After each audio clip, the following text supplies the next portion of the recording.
Hey guys, just wanted to share with you regarding tips for traveling to China, particularly Beijing, and a little bit on Shanghai. But mostly, video is going to be mostly about Beijing. From a Canadian's perspective, I am a Canadian but of Chinese origin. So here's some tips that will hopefully help you on your next trip. So the first thing is that you need to know about going to China is that you need a visa. So for the visa, you don't need a visa to go to Hong Kong, but to go to mainland China, you do need a visa. The visa costs around $150 Canadian, and you can get it through a visa application center. Now, you need to do some research on the internet and get a form that you fill out on the computer. You can't just fill it out by hand. You need to fill it on the computer, and the process takes about a week. You have to hand in your application along with your passport, so you won't be able to use a passport in the meantime, and you'll be able to get a visa that works as long as your passport hasn't expired. So now, so that's the first step to get the visa. So once you have to get the visa, actually, that's not the first step, because the first step, in order to get the visa, you need to demonstrate what your itinerary is and demonstrate that you have a place to live, as well as a plane ticket to and back from China. So actually, the first step would be to get a plane ticket and show that you've have an address in China. So in order to get a plane ticket, one of the websites that I used was called Ctrip. Now Ctrip is kind of like an sort of say that Expedia.ca, something like that. So the Ctrip you'll be able to find flights to China. So what I did was I first flew from Toronto to Hong Kong. I booked it through Expedia, but then from Hong Kong to Beijing, that flight I used Ctrip, and I booked it using a Dragon Air for an airline, and then also from Beijing to Shanghai, I used Air China. So Air China is a pretty good airline to fly domestically within China. So, and then for Ctrip, one thing you have to know is that you will be asked for an email address, and they don't necessarily take a Gmail address. So that's one of the themes in China is that there's a kind of tense relationship between Google and Facebook, social media in China. So Gmail I found that Gmail works while I was in China, but they prefer a non-Gmail email address, and also that's about it. Okay, in terms of getting the visa and the plane ticket. Now, so other important information you need to know is that you need currency, so Chinese money. So the Chinese money is called renminbi or wands, yuan. So the paper money has mao on the paper for all the denominations, and it's currently worth about. So we get about 5 wands for about $1 Canadian. So that's the exchange rate right now. So typically I would recommend about, so you could probably spend $100 a day. So if you spend $100 a day, then you would need 500 Chinese wons a day. So yeah, that's about it for currency. Now, when you arrive to China, Beijing, especially, one thing to keep in mind is that the weather, that there's more pollution than you'll be accustomed to in Canada. So if you have asthma or other kind of pre-existing conditions, you have to keep that in mind. That the air quality is not as good as in Canada. And then you'll notice that the skies are often gray versus the blue skies we're accustomed to in Canada. Now, arriving in Beijing, so the Beijing airport is called PEK, and Shanghai has a Pudong airport called PVG.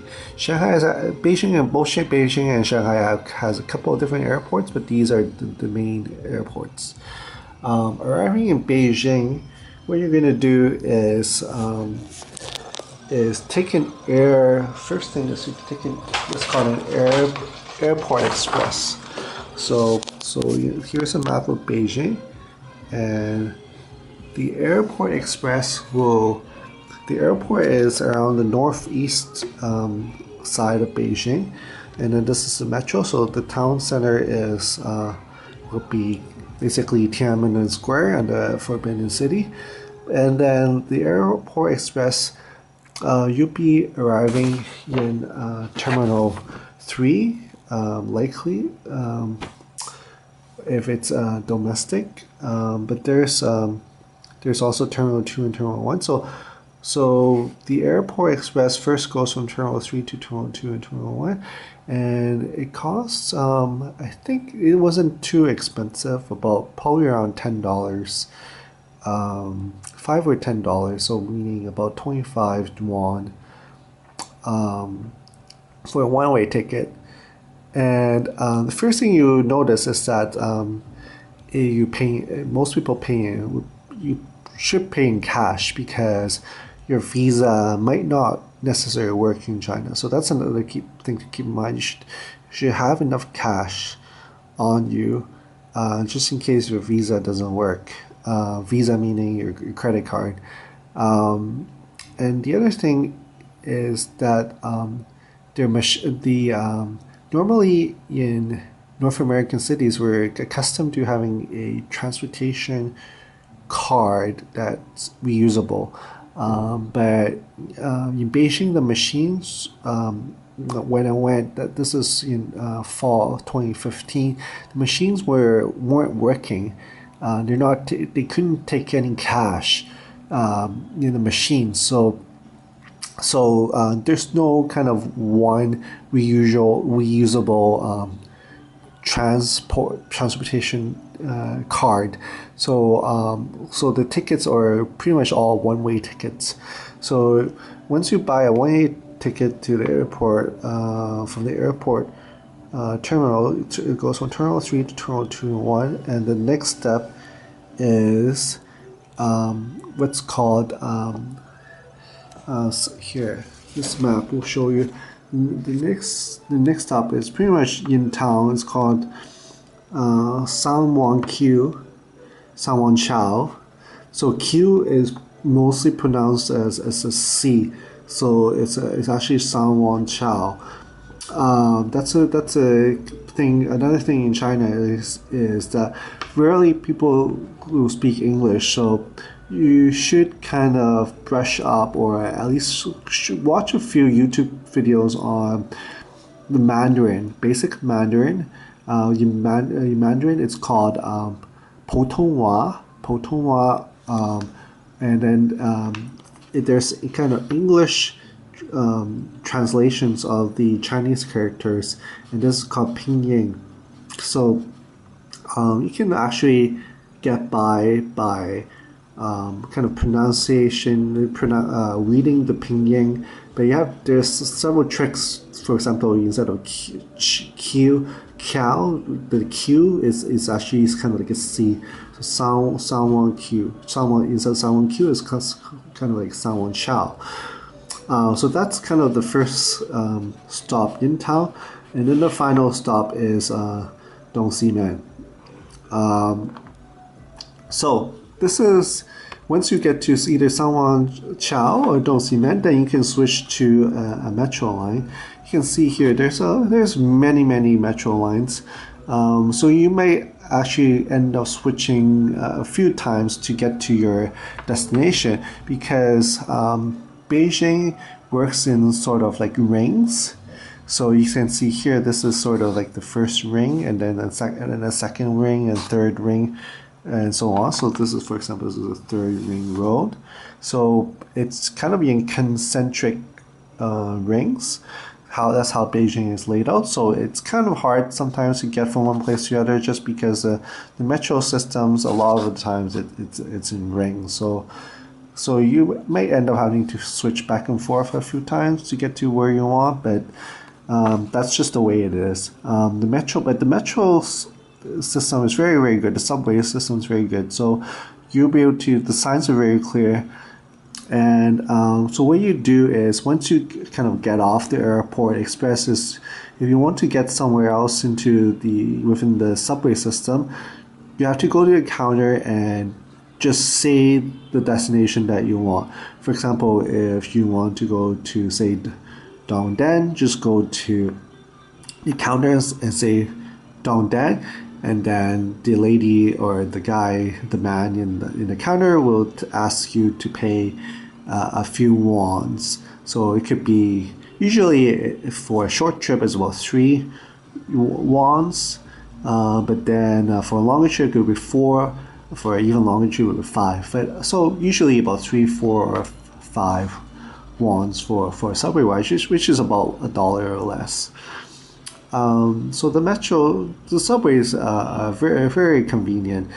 So I recommend taking the metro rather than taking buses. Cabs are also fairly cheap, but it's a challenge to flag a cab. It's not easy to flag a cab, and sometimes cab drivers don't want to kind of take on fares that are too short distance. So you have to be careful. Even though a cab may be available, they may refuse you because they're looking for a longer fare. So that's a difference from North America, where cabs are happy to take you anywhere. So it can be a little bit frustrating with cabs. So the metro is a good place to go. And then for walking is okay too, but the city is pretty big. So, for example, just to give you an idea, from Fujing, you can walk to Tiananmen, but it's gonna take you about half an hour to go from one to the other. So, that's kind of the scale. So from Dongximen, it's going to be pretty far to walk to, say, Tiananmen. So you're going to have to take the subway to get from one place to the other. So that's a metro. Now, one other thing for language is that there's some phrases that are good to know beforehand. So Ying Yu is English, but not many people do speak English.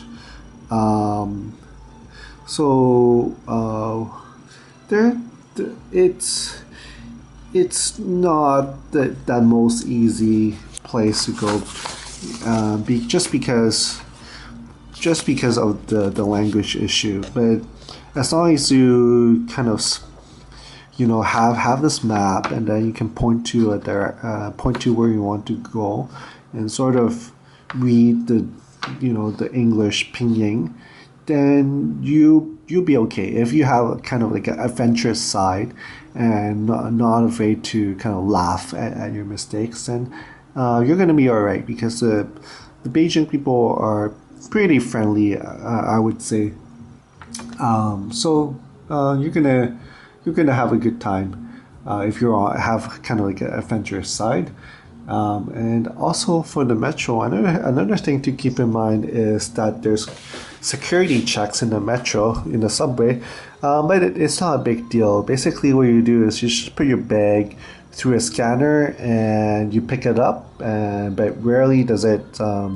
It's not like the airport where you have to take out all your water and everything, all your metal. They just pretty much just there's going to be security, but they're very friendly and they don't really hassle you at all. So you just put your bag through, and it's likely not going to send off any alarms.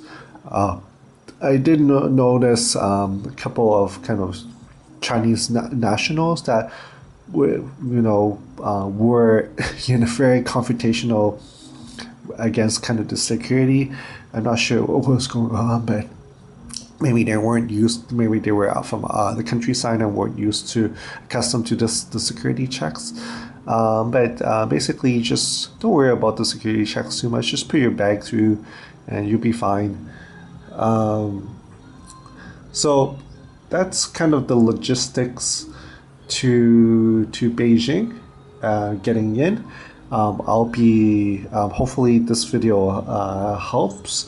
I will make another video just to talk about the attractions, mainly the Great Wall, the Temple of Heaven, Tiananmen Square, and food and drinks. And that's about it for now. Please stay tuned for next video, and peace.